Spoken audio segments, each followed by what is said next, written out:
jamais dénoncer un officier de police à la police. Votre requête ne verra jamais le jour. C'est ça qui a sans suite. Pourquoi? Parce que les lions ne se bouffent pas entre eux. Ah, les lions ne se bouffent pas entre eux? Jamais. Votre requête, à ce moment-là, vous allez pleurer. Vous allez dire non, mais vous, les parents vont vendre une portion de parcelle. Vous arrivez en Europe, vous devenez combattant pour insulter les pays. Parce que vous dossier a été bloqué quelque part. Et ce n'est pas possible. Il faut continuer la lutte. Ce n'est pas facile. Ce n'est pas le Congo qui a bloqué. C'est une mutuelle qui s'est créée dans la République pour s'entraider. Parce que celui qui reçoit la requête, lui-même, il a des dossiers aussi qui l'entravent. Il sait que non, ça c'est mon collègue. Ah, si j'envoie à qui des droits, lui sera couillé. Il éclate son suite. À ce moment, on fait quoi? Est-ce qu'il y a déjà des cas comme ça qui sont arrivés? Oui. Vous avez déjà été informé de ces cas? Oui. Et je vous dis, la présidente de la République est sensible.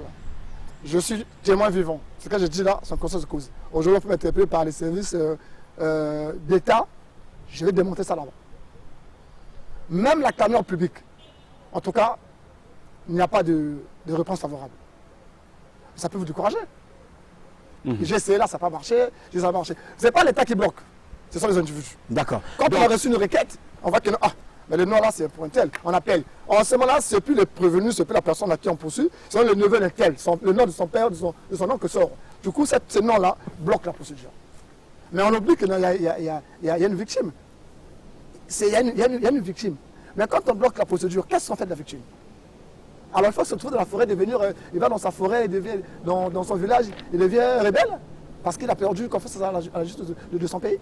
Donc vous dites que l'espoir est encore permis en matière de droits de l'homme. En tout cas, c'est ce que vous voulez confirmer à la population. Nous, on veut faire en sorte que la population puisse reprendre confiance envers l'État. Notre guerre, dans 5 ans à venir, que les gens n'insultent plus au Congo à travers l'Internet.